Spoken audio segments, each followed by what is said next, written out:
কংক্রিটের জঙ্গল আর তার মাঝে সবুজ বদ্বীপ। হাওড়ার শিবপুরের বোটানিক্যাল গার্ডেন অনেকেই হয়তো গেছেন, আবার অনেকে যাননি। আর যারা যাননি তারা দ্রুত চলে যান, কারণ শেষের দিনের পথে এই বোটানিক্যাল গার্ডেন। না না, আমি বলছি না, আমরাও বলছি না, বলছে পরিবেশবিদরা। কেন বলছেন তার কারণ আছে। আজকে যেটা লক্ষ্য করা যাচ্ছে যে গঙ্গার তীরবর্তী যে অঞ্চলগুলো সেগুলোর কিন্তু অনেক পরিবর্তন এসেছে। সেই পরিবর্তনের অনেক কারণ আছে। আজকে আমরা দেখেছি জলবায়ুগত কারণ তো আছেই, কারণ যে গঙ্গার যে জিওমরফোলজিক্যাল যে চেঞ্জেসগুলো হচ্ছে সেগুলো মূলত জলবায়ুগত কারণে।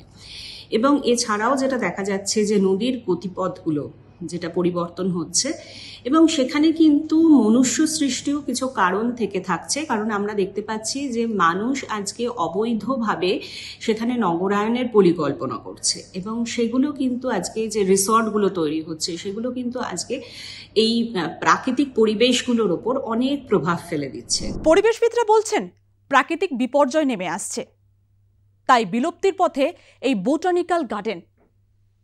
কারণটা কি? কারণ গঙ্গার অনিয়মিত পলি জমছে এবং অনিয়মিতভাবে গাছ কাটা চলছে, আর নগরায়ন সে তো আছেই, যার ফলে গঙ্গা গিলে খেতে আসছে বোটানিক্যাল গার্ডেনকে। শ্বাসমূলযুক্ত যে সমস্ত গাছ গঙ্গার পাড়ে রাখা হয়েছে সেই গাছগুলো ধীরে ধীরে বিলুপ্তির পথে। আর তার কারণ জানেন? তার কারণ আমরা নির্বিচারে গাছ কাটছি, যার ফলে গঙ্গা ক্রমশ এগিয়ে আসছে এই বোটানিক্যাল গার্ডেনের দিকে, যার ফলেই অস্তিত্ব সংকটের মধ্যে এই ঐতিহ্যপূর্ণ গার্ডেন। আরও কি বলছেন পরিবেশবিদরা, চলুন শুনিনি তাদের মুখ থেকে। আমাদের যে মাটির চরিত্রটা সেটা দেখলেই বোঝা যাচ্ছে প্রচুর পরিমাণে ভঙ্গুর হয়ে গেছে, এবং সেই মাটির জল ধরে রাখার ক্ষমতা বা একটা বড় গাছকে ধরে রাখার ক্ষমতা হারাচ্ছে। সেই জন্য সেখানে কিন্তু আমাদের নেচার বেসড সলিউশনসের কথায় আসতে হবে, এবং যে কনক্রিটের বাঁধ না দিয়ে আমাদের সেখানে নেচার বেসড যে সমস্ত পরিকল্পনার মাধ্যমে যে আমাদের যে ম্যানগ্রোভসগুলো, যেগুলো আমরা জানি যে মাটিকে শক্ত করে ধরে রাখতে পারে, সেগুলোর কিন্তু আজকে অনেক প্রয়োগ আমরা দেখতে পাই। বিভিন্ন ঘাটগুলোকে যে একটা ওয়াল তৈরি করার জন্য যে একটা সবুজের যেন আস্তরণ থাকে, আজকে গাছগুলো কিন্তু বড় বড় গাছ নদীর পাড়ে থাকছে না, সেগুলোকে কেটে দেওয়া হচ্ছে এবং সেখানে বালি তুলে নেওয়া হচ্ছে। যে পলি মাটি যেটা থাকছে সেগুলো অবৈধভাবে বালিগুলোকে তুলে নেওয়ার কারণে আজকে বোটানিক্যাল গার্ডেন যেটা আমরা দেখতে পাচ্ছি যে গঙ্গার তীরবর্তী একটা খুব সুন্দর জায়গা, বহু পুরনো গাছ আছে, এবং এটা একটা বড় বড় গাছ কিন্তু সেখানে প্রচুর পরিমাণে পাওয়া যায়, এবং সেই গাছগুলোকে যদি আমরা বাঁচিয়ে রাখতে না পারি, সেগুলো যদি মাটির শিকড় ধরে রাখার ক্ষমতা যদি হারিয়ে ফেলে, তাহলে কিন্তু এটা একটা বিপদের সংকেত। এবং এছাড়াও আমরা দেখতে পেয়েছি যে জলবায়ুগত কারণে কিছু বায়ো ইন্ডিকেটর গাছ যেমন সুন্দরী, গড়ান, এগুলো আমাদের গঙ্গার উপকূলবর্তী অঞ্চলে অনেক দূর পর্যন্ত কিন্তু সেগুলো আছে এবং সেগুলো গড়ে উঠছে, তৈরি হচ্ছে।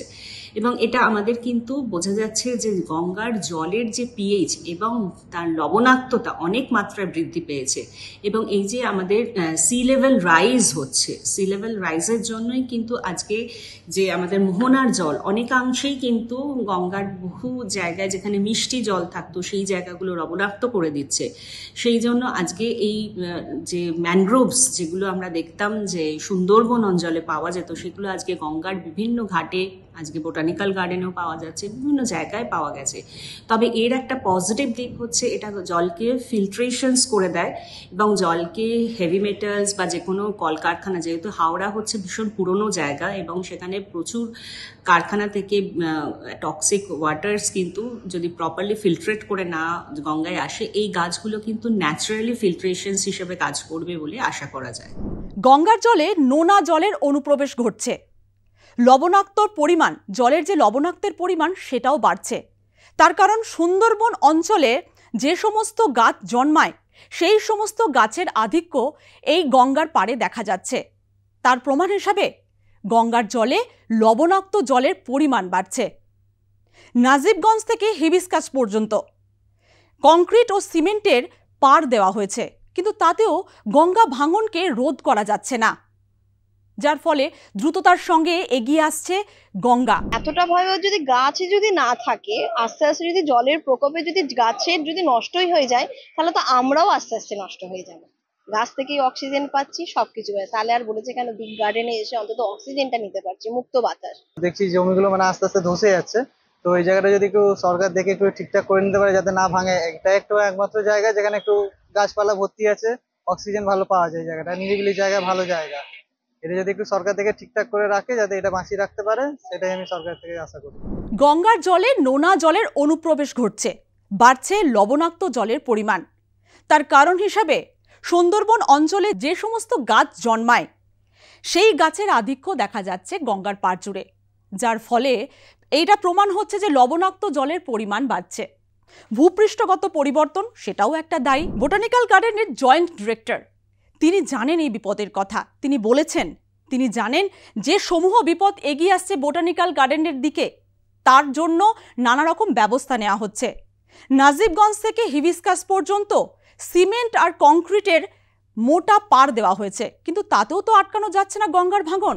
পরিবেশ আদালতে নানা রকম মামলা করা হয়েছে, কিন্তু তারপরেও অবস্থা এবং চিত্রের কোনো কিছুরই পরিবর্তন হচ্ছে না। চলুন শুনে নিন তিনি আরও কি বলেছেন। निश्चय जो इरोजन होच्छे এটা আপনি जो आप देखें उधर खास करके जब बी गार्डन क्रॉस हो रहा है जस्ट कॉर्नर पे, वहाँ पे बहुत ज़्यादा इरोजन है और उसमें बड़े लेवल के काम की ज़रूरत है उसको पैचिंग करने के लिए। और उससे डेफिनेटली जो है उस एरिया की जो बस्तीज हैं, इवन गार्डन अभी तो नहीं, कम से कम 5-7 साल 10 साल बाद वो इफेक्ट पड़ेगा।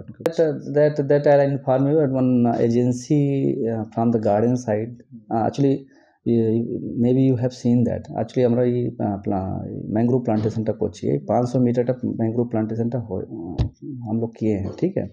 उस पर एक एजेंसी काम कर रही है, वो लोग अभी रिसेंटली जो वाटर क्वालिटी है उसको उसके फीचर्स जो है कंटिन्यूस उसको मेजर कर रहे हैं। That I take the data from them and I inform later on. We are planting the mangrove plants, तो मैंग्रोव प्लांट्स में भी हमें ये देखना है कि कौन से मैंग्रोव प्लांट्स वहाँ पे सक्सेस हो रहे हैं, क्योंकि जो बिल्कुल स्लाइन वाटर में है सुंदरबन एरिया में वो नहीं सर्वाइव कर सकते हैं अगर वो सलाइनिटी नहीं है, तो इसलिए हम लोग उसी वाटर फिशर्स को मेजर कर रहे हैं कंटिन्यूसली, उसको इन्फॉर्म कर देंगे आपको। ऑलरेडी मेरे agency is working on that. শুনলেন তো পরিবেশবিদ এবং বোটানিক্যাল গার্ডেনের জয়েন্ট ডিরেক্টর তিনি কি বলেছেন। সত্যি তো বিপদের একটা অশনি সংকেত কিন্তু আমাদের দিকে আসছে। অতএব আমাদের সচেতন হতে হবে। পরিবেশ দূষণ এবং পরিবেশকে বাঁচাতে আমাদের সদিচ্ছা দেখাতে হবে, তার সঙ্গে সঙ্গে প্রশাসনকেও সদিচ্ছা দেখাতে হবে। না হলে ধীরে ধীরে এই ঐতিহ্যশালী বোটানিক্যাল গার্ডেনের মতো আরও অনেক কিছুই গঙ্গা গিলে খাবে। তার জন্য কি করতে হবে? গাছ লাগাতে হবে। আরও যে সমস্ত কাজগুলো রয়েছে প্রশাসনিক দিক থেকে সেইগুলো দ্রুততার সঙ্গে করতে হবে, না হলে কিন্তু বোটানিক্যাল গার্ডেনকে আর বাঁচানো যাবে না। অতএব দ্রুত, পরিবেশবিদরা বলছেন যত তাড়াতাড়ি সম্ভব দ্রুত ব্যবস্থা নিন। ব্যবস্থা না নিলে এই ভাঙন, এই গঙ্গা গিলে খাওয়া আটকানো যাবে না। অতএব বোটানিক্যাল গার্ডেনকে বাঁচাতে হবে।